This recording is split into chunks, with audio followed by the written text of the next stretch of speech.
On this week's episode of the Rambler Sports Locker, the men's soccer team will head to the MVC semifinals as the number 2 seed, and Ramble host Michael Faso and his Ramble analysts will discuss whether the Blackhawk should have fired head coach Joel Quenneville. Also, the Loyola women's soccer team wins the Missouri Valley Conference Championship for the first time in program history, and men's basketball kicked off their season.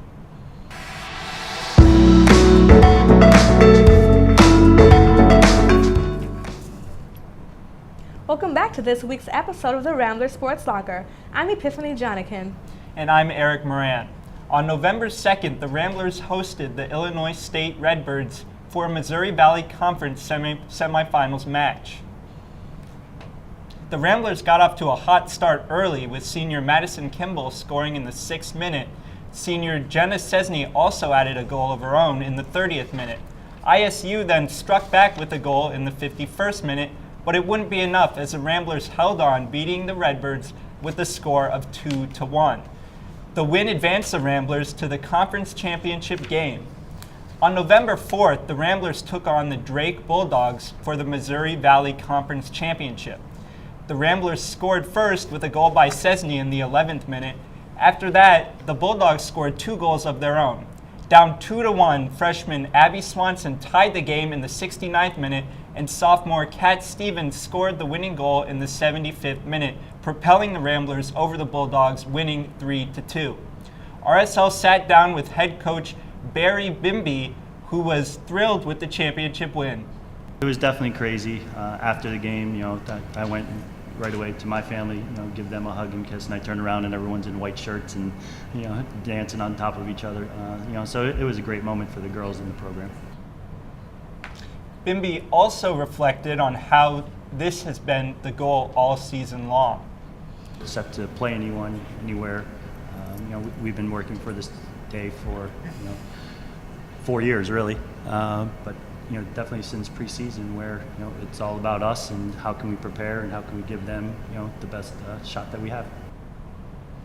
RSL also got the chance to talk with Cesny and Kimball. Cesny noted just how far the team has come this season alone. We got off to a rocky start. We played some pretty hard teams during the course of the year, but I don't know, we persevered through it. We knew that each team made us better, and come conference, we just rocked it. With the championship win, the Ramblers qualified for the NCAA tournament for the first time since 2007. They will take on the Florida State Seminoles November 9th for the first round of the tournament in Tallahassee, Florida. The men's soccer team finished off their season with a match against the University of Washington Thursday, November 1st. The Huskies took the lead with a quick goal in the 17th minute of the game. Washington scored again in the 24th minute to make it a 2-0 game. Loyola goalie junior Josh Lagura managed to pull off 3 saves after the first 2 goals were scored, but despite Ramblers' late game efforts, the Huskies took the victory.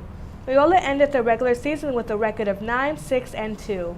The Ramblers will now go on to play in the semifinals of the MVC tournament in Evanston, Indiana on Friday, November 9th. The team will enter the tournament as the number 2 seed, which is the highest ranking seed since they won the regular season championship back in 2016. Men's basketball kicked off their regular season this past Tuesday, November 6th. RSL reporter Ioanna Kekatos was in attendance and has full recap courtside.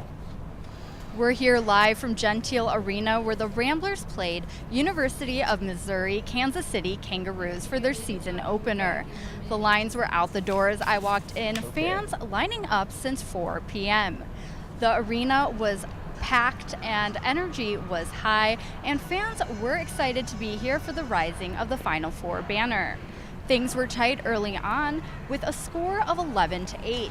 The Ramblers went on to a 12-0 run, helped out with 2 3-pointers by freshman Cooper Kafis. From the run, Loyola never looked back. They closed the first half 40-18 and finished the game with 76-45 victory. The Ramblers scored a lot of points, but a big part of their win was their defense. They held the Kangaroos to under 30% shooting. Clayton Custer didn't have his best start to the season with only 9 points on 3 for 9 shooting and 5 turnovers. but his teammates stepped up. Marcus Towns had 13 points and Cameron Krutwig had 10 points on 5 for 5 shooting. But the story of the game was Kefis. The freshman led all scorers with 19 points and had 5 three-pointers. The freshman outshined the veterans in his first game as a Rambler. The crowd even started chanting, "We want Cooper." I'm Ioanna Kekatos, back to you guys. In other men's basketball news, before Wednesday's game, Clayton Custer was one of the 50 players named to the John R. Woodson Award preseason watch list, the most prestigious award in college basketball given to the nation's best player. He was also named to the Citizens Naismith Trophy watch list on Tuesday, November 5th, which awards players for their drive on court. Custer is the returning Missouri Valley Conference Player of the Year and was an instrumental part in Loyola's Final Four run last season. Men's basketball will next face Furman University this Friday, November 9th in Gentile Arena. The women's volleyball team faced off against Valparaiso University last Friday, November 1st. The Ramblers won the first 2 sets of the match with several unanswered points. However, the Crusaders turned things around in the 3rd set with a 6-1 run.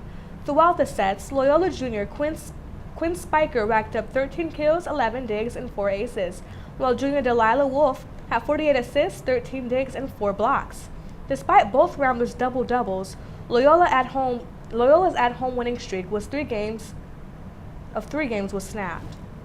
The team is now 15-11-7 for the season and will play their final weekend of home matches when they take on Illinois State this Friday, November 9th.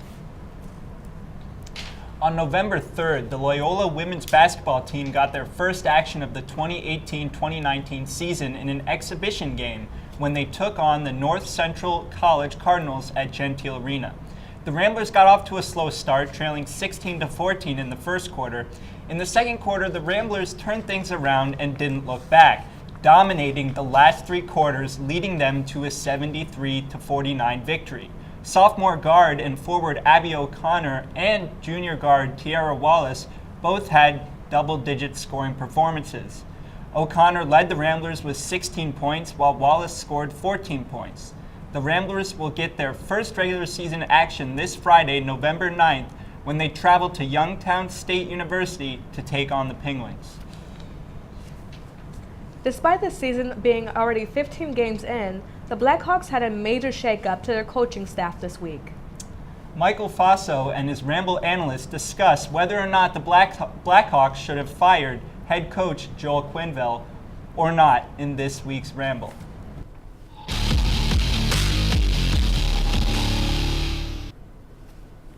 Welcome to this week's Ramble. I'm Michael Faso. Here are with me our Ramble analysts Connor Bergen and Andy McDonnell. This week we're discussing whether or not the Blackhawks head coach Joel Quenneville should have been fired and replaced with Jeremy Culleton. So a lot of people in the Chicago area are, have mixed feelings about this. He's been with the Blackhawks since 2008 and has helped the team win 3 Stanley Cups. So my question for you guys is, should Quenneville have been fired?